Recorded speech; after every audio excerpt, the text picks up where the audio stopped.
এক ভাই একটা প্রশ্ন বানাইছে, হুজুর বাবার কাছে সন্তানের কোনো হক আছে কিনা, থাকলে তা কি? অনেক সময় কামাই হবে বাবাকে দেওয়ার পরও বাবা খুশি হন না। আছে তো সব রকমেরই সমস্যা, আজকে তো একটা বিষয় না। তারপরে একদিন কথা বলি, বাবার যেমন দায়িত্ব আছে সন্তানের দায়িত্ব আছে। বাবা মাকে বুঝতে হবে সন্তানের অধিকারও আছে। এখন আপনার সন্তান আপনি জন্ম দিচ্ছেন দেখে তার সাথে এমন আচরণ করা যাবে না, তার সবকিছু দখল করে ফেললেন, তার কামাইয়ের কোনো মূল্য নাই, তার কোনো গুরুত্ব নাই, এটা জব্দি করতে হবে। বাবার সবচেয়ে বড় দায়িত্ব হলো সন্তানের ক্ষেত্রে সন্তানকে দিন শিখানো, সন্তানকে দিন শিখানো। সন্তানকে দিন শিখাইলে এই মাসলা অনেকটা সমাধানের হয়ে যাবে। সন্তানের যেমন বাবার ক্ষেত্রে অনেক দায়িত্ব, বাবারও সন্তানের ক্ষেত্রে দায়িত্ব আছে। বাবা সন্তানকে দিন শিখাবে, আখিরাত শিখাবে, আল্লাহ পাকের ভয় শিখাবে, সন্তানের জন্য কল্যাণ কামনা করবে। মনে রাখবেন, সন্তানদেরকে বলতেছি বাবাকে বুঝা মনে করে। নিজে একটু কামাই করছে, বাবার জরুরতে বাবা খরচ করছে, একবারে মন খারাপ।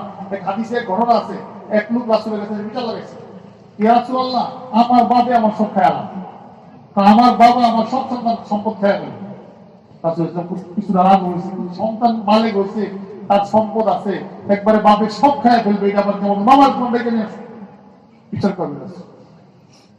রাসূল বিচার করা জিবরাইল এসে গেছে, বিচার নিয়ে আসে। জিবরাইল চলে, ইয়া রাসূলুল্লাহ, বিচার পরে করেন, আগে বাবা আসলে বাবারে জিজ্ঞাসা করেন, তোমারও কোনো কথা আছে নাকি তোমার মনে, যে কথা জীবনে কাউকে শেয়ার করো নাই, এমন কোন মনের একান্ত কথা কি তোমার কাছে আছে? বাবারে যখন বাবার চোখে পানি এসে, ইয়া রাসূলুল্লাহ, আমার আরো বেশি বিশ্বাস হয়ে গেছে আপনি যে খাঁটি নবী, আমার কোনো সন্দেহ নেই। তাফসিরে মারিফুল কোরআনের মধ্যে তাফসিরে কুরতুবীর বরাতে জাবের ইবনে আব্দুল্লাহ বিন সূত্রে ঘটনা বর্ণিত হয়েছে, ওয়া ইন কানা ফি মা'রুফ। পরে বলতেছে, কি ভাবছিলাম হুজুর? আমি কিছু ভাবছিলাম মনে মনে, সন্তান তো খালি কথায় কথায় বলে আমার বাবা সব খায় ফেলে, আমার বাবা সব খায় ফেলে। আমার মনে কিছু ভাবনা আছে, ওনার ভাবনার মধ্যে কবিতাও আছে। غدوتك مولودا ومنتك يافعا تعلو بما أجني عليك وتنهل إذا ليلة ضافتك بالسقم لم أبد لسقمك إلا ساهرا أتململ كأني أنا المتروك دونك بالذي شرقت به دوني فعيني تأمل تخاف الردى نفسي عليك وإنها لتعلم أن الموت وقت مؤجل فلما بلغت السن والغاية التي إليها مدى ما كنت فيك أؤمل جعلت جزائي جلدة وفزازة فعلت كأنك أنت المنعم المتفضل فيا ليت إن لم ترع حق أبوتي فأوليتني حق الجوار ولم تكن علي بمال دون مالك تبخل শুনেন বাবার ভাবনা কি থাকে, সন্তানের ভাবনা কি থাকে শুনেন। বাবা বলে, হে সন্তান, বাবার মনের কল্পনা, সন্তান যদি বাবা মার এই কল্পনাগুলো বুঝে সমাধান অনেকটা এমনি হয়ে যায়, প্রশ্ন আসে না। হে সন্তান, তুই যখন ছোট ছিলি তোর খানার ব্যবস্থা আমি করছি, তোর দুধের ব্যবস্থা আমি করছি, তোর শিশু খাদ্য গুঁড়ো দুধ আমি কিনেছি, আর তুই যখন বড় হইছস তখন তোর কামাই রোজগারের ব্যবস্থা আমি করেছিলাম, চাকরি বাকরি লাগবে, টাকা লাগবে, ব্যবস্থা আমি করছি, ব্যবসা নিবি, টাকার ব্যবস্থা আমি করছি। বাবার এখন মনে পড়ছে, এত সত্ত্বেও এখন বাবা ছন্ন ছাড়া, বাবাকে এখন সন্তান পাঠাচ্ছেন বৃদ্ধাশ্রমে। আল্লাহ পাক মাফ করেন, এই অভিশাপ যেন আমাদের সমাজে না আসে। আল্লাহ পাক তো উসমানী দাওয়াত করার আগে তুমি পাকিস্তানে ঘটনা শুনেছেন, এক লোক বাবাকে পাঠাইছে বৃদ্ধাশ্রমে। বৃদ্ধাশ্রম বুঝেন নাই, আর সহজে বুঝায়, গরু ছাগলের খোয়ার দেখছেন না? গরু ছাগলের খোয়ার এখন তো নাই, আগে ছিল ওই যে দিকে কোন জায়গায় খোয়ার শুনতাম, খোয়ার বুঝছেন, দেখেন গরু ছাগল কেন রাখে। আল্লাহ মাফ করেন, কথাটা কেমন লাগতেছে তারপরে বলতেছি আপনাদের ঘৃণা সৃষ্টি হওয়ার জন্য। মনে করেন বৃদ্ধাশ্রমটা এমন জিনিস, হ্যাঁ, আবার কারো কারো জন্য বৃদ্ধাশ্রমের দরকার হয়। কেন বললাম? সন্তান সারাদিন দেখ মারে বাবার, বাবাকে বাবাটা আশ্রয়ের দরকার হয়। কিন্তু কেন মুসলিম সমাজে এমন হবে? বাবার বৃদ্ধাশ্রম তো বাবার তার বাড়ি, বাবা দাদা সমাজের বুঝানা, সমাজের জন্য নিয়ামত, গিফট। দাদার বয়স হয়েছে, দাদাকে কেন ওই বৃদ্ধাশ্রমে পড়াচ্ছেন, ওল্ড হোমে পড়াচ্ছেন কেন? বাবা দাদা এখানে থাকবে, নাতির বিয়ে দেখবে, পরামর্শ পরামর্শ দিবে, নাতিকে কুলে নিবে, নাতির সাথে হাসবে, কথা বলবে, কত ভালো লাগবে। আর তাকে নির্জন কক্ষে পাঠিয়ে দিচ্ছে, আবার কোন সিস্টেম? তুমি বলেন, মানুষ যখন চোখের আড়াল হয়, মহব্বত আড়াল হয়ে যায়। এক লোক সন্তান বাবাকে পাঠিয়েছে বৃদ্ধাশ্রমে, বাবা মারা গেছে, বৃদ্ধাশ্রমের কর্মকর্তা ফোন দিচ্ছে, বলতেছে যে ভাই আপনার বাবা তো মারা গেছে। বিনা লীলা বেচারা মারাই গেল, সন্তানে করে মারা গেছে। আচ্ছা তাহলে এক কাজ করেন, আপনি বাউচারটা পাঠিয়ে দেন, বিল পাঠিয়ে দিব না, আর আপনি জানাজায় অ্যাটেন্ড করার চেষ্টা করুন। তো কিছুক্ষণ পর আমার ফোন দিছে, টোকিও স্মাইলার বহানো শুনেছে পাকিস্তানে। ফোন দিয়ে দেখেন আমি অনেক ব্যস্ততায় পড়ে গেছি, আমার অনেক কাজের চাপ, জানাজা আপনারা করে দিয়ে একজনের কবর খুঁজতে বলে দিয়ে যা যা লাগে খরচ পাঠিয়ে দিব না, অসুবিধা না, আমি বিল দিয়ে দিব, আপনারা সেরে পেলেন কাজ।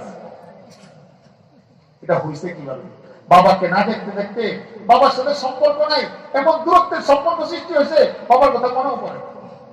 বাবারা কিভাবে শুনে, গাজাউতুকা মাউলুদাও ওয়া মুনতুকা ইয়াফিআ তুআল্লু বিমা আজনি আলাইকা ওয়া তুনহালু। তো তোর জন্য আমি সব করলাম। বাবা বলে আমার একদিনের কথা মনে করতেছে, ইদা লাইলাতুন দাফাতকা বিসসাকমি লাম আবিদ লিসাকমিকা ইল্লা সাহিরান আতামালমালু। এক রাতের কথা, যখন তুমি অসুস্থ হয়ে গেলে, জ্বর ছিল, সারা রাত আমি ছটফট করছি, আমি ঘুমাইতে পারিনি। কান্নি আনাল মুতরুক দুনাকা বিল্লাযী তুরিকতা বিহি দুনি ফাইনি তাহাম্মালু। আমার কাছে মনে হয়েছে আমার ছেলে অসুস্থ না, যেন আমি নিজে আক্রান্ত, যেন আমি আক্রান্ত। সারা রাত সজাগ। ডাক্তার বলে সন্তানের কিছু হবে না, ভালো হয়ে যাবে। বাবা কান্দে, খাবুর রাদা নফসি আলাইকা ওয়া ইন্নাহা লাতা'লামু আন্নাল মাউত ওয়াক্তুন মুআজ্জালু। আমার মন খালি বলতেছিল আমার ছেলে মনে বাঁচবে, আমার ছেলে মারা যাবে। আমি জানি মৃত্যু সুনির্দিষ্ট সময় আসে, কিন্তু ডাক্তারও বলতেছে কিছু হবে না, আমার মন মানে না, আমার কাছে খালি মনে হচ্ছে আমার বাবা মরে যাবে, সন্তান মরে যাবে। এরপর বাবা বলে, হায় আমি যে বয়সের অপেক্ষা করছিলাম, সন্তান তো সুস্থ হয়েছে, হাসপাতালে বাসায় নিয়ে আসছি, সন্তান জোয়ান হয়েছে, বড় হয়েছে, আমার তো আশা ছিল এই সন্তান দিয়ে আমার কোনো কিছু হবে। কিন্তু আমার সন্তান যখন ওই বয়সে উপনীত হলো, যে বয়স আমি কামনা করতাম, যে সময় আমি অপেক্ষা করতাম যে আমার সন্তান এক সময় এমন বয়সে পৌঁছবে, সন্তান তো ওই বয়সে পৌঁছছে, কিন্তু পরে পৌঁছে কি?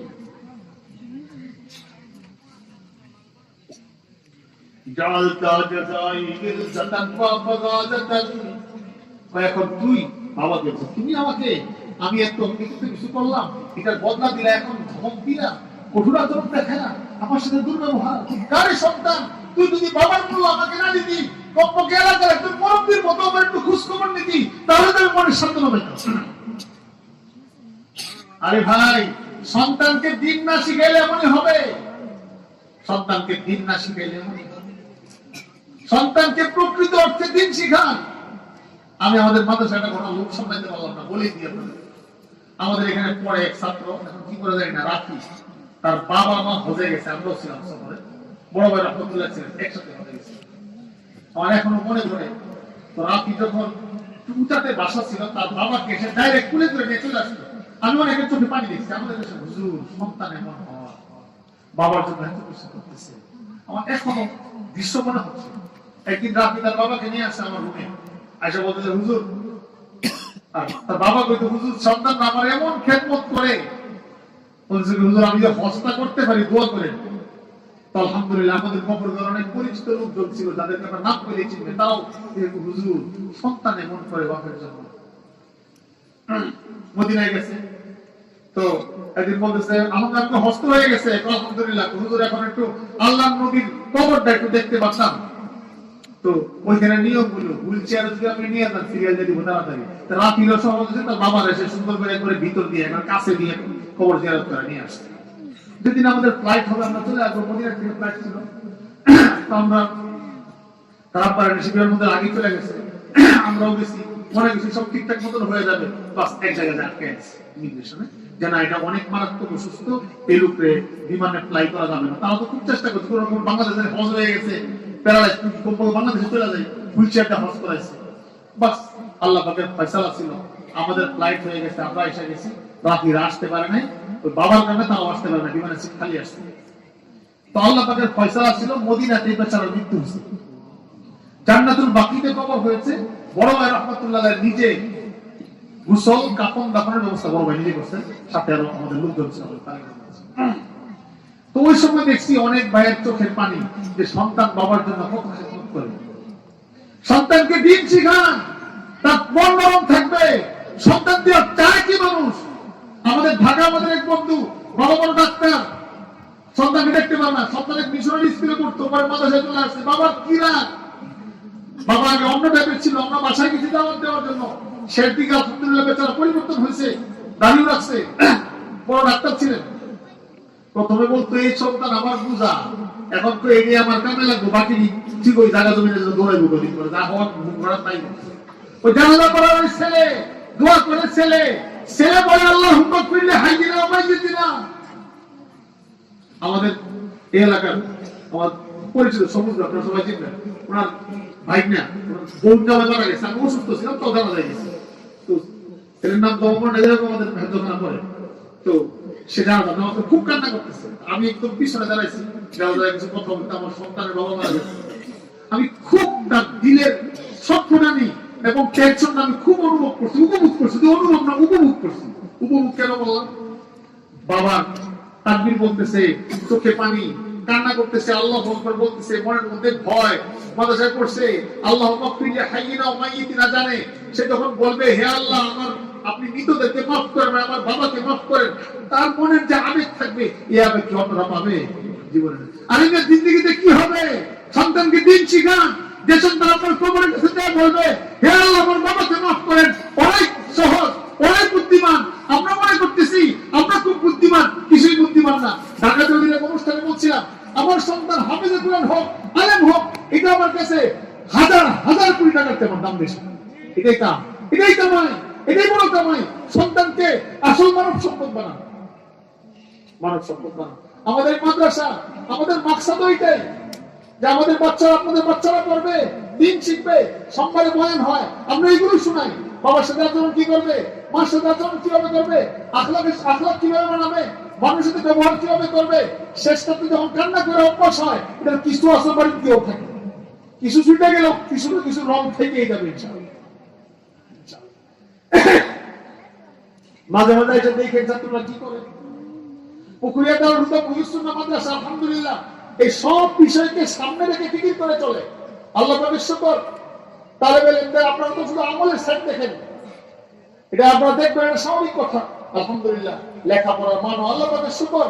আমার কমজোরি থাকা সত্ত্বেও আপনারা জানেন এগুলো আমার শোনানো মাকসাদ না।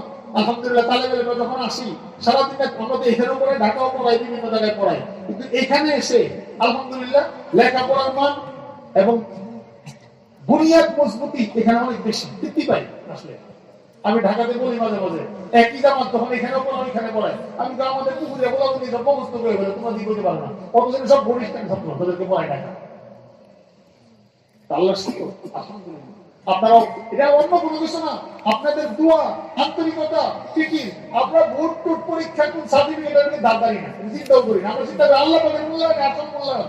তারপরে বিভিন্ন কারণে কোন সময় পরীক্ষাতে আপনারা জানেন যে বৃহত্তর ময়মনসিংহের মধ্যে আল্লাহ পাক সবচেয়ে উপরের ক্লাস, দাওরাতে পরীক্ষা দিতে দেখা যায় সিরিয়াল থাকে, মেধাতালিকা বরিষ্ঠ করে। পুরো বৃহত্তর ময়মনসিংহ যখন থাকে না, এমন হয়েছে পুকুরিয়া মাদ্রাসার সিরিয়াল আল্লাহ পাক ভুলাই দিয়েছে। পুরো বৃহত্তর ময়মনসিংহ কোনো বরিষ্ঠ একজন নাই, কিন্তু আল্লাহ পাকের শুকর এই জামা কাপড় ছিঁড়া কান্নাকাটি করে আপনাদেরকে খেদমত করে পাকাচ্ছে, দোয়া করতেছে, শেষ রাত্রে কান্না করতেছে, দিনের বেলায় পড়তেছে, পরীক্ষা রেজাল্ট ভালো করতেছে, শেষ রাত্রে কান্নাও করতেছে। আল্লাহ পাকের শুকর। এটা সব আপনাদের দোয়া, কান্নাকাটি, আপনার মেহনত, কুরবানি, আর কোনো কিছু না। ভাই আমরা বারবার বয়ান করতেছিলাম, যদি আমরা এই চিন্তা করি যে না আমরা কিছু একটা হয়ে গেছি, আল্লাহ পাক ধ্বংস করে দিবে। মনে লাগবে ভাঙ্গন, এলাকার ভাইদের মনও ভাঙ্গা থাকতে হবে, অভিভাবকের মন ভাঙ্গা থাকবে, আমাদের মন ভাঙ্গা থাকবে। শুকরের জন্য কিছু কথা বললাম, মনে করতে হবে না কিছুই করতে পারি না, কিছুই না, আরো অনেক খাওয়া দরকার, অনেক খাওয়া দরকার। যতটুকু হয়েছে আলহামদুলিল্লাহ, আর অনেক আগানো দরকার। এই জন্য এই সমস্যার সমাধান হলো সন্তানকে দিন শিখুন। গণনা শেষ হয় নাই, পড়া শুনি না, গণনা মনে আছে ওই পাড়ার কল্পনা।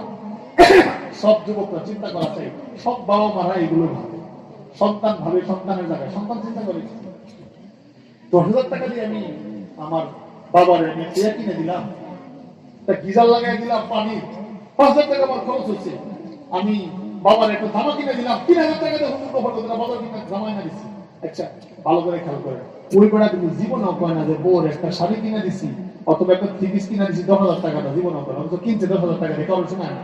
মনে হয় যেন বউয়েরটা কিনে দেওয়া তার দায়িত্ব, বাবারটা করে খুলে দেয়, বউরটা খুলে দেয় না। বউরে কিনে দিছে কোনোদিন বলে না, ছেলেকে কিনে দিছে কোনোদিন বলে না, বাবার একটা লুঙ্গি কিনে দিছে 10 জনকে শোনায়, বাবার একটা লুঙ্গি কিনে দিছি না, 1,000 টাকা লুঙ্গি কিনে দিছি না। আরে ভাই, চিন্তা করা দরকার। আপনার বাবা কি কোনো সময় বলছে আপনাকে কোনো কিছু কিনে দিয়ে ছোটকালে যে আমি ফ্রেন্ডে কিনে দিছি? এইটাই বাবা আর সন্তানের দোষ। পুরা সালিশের রায় শুনে রাসূল কি বলছেন, এখন রাসূলের রাগ উঠে গেছে।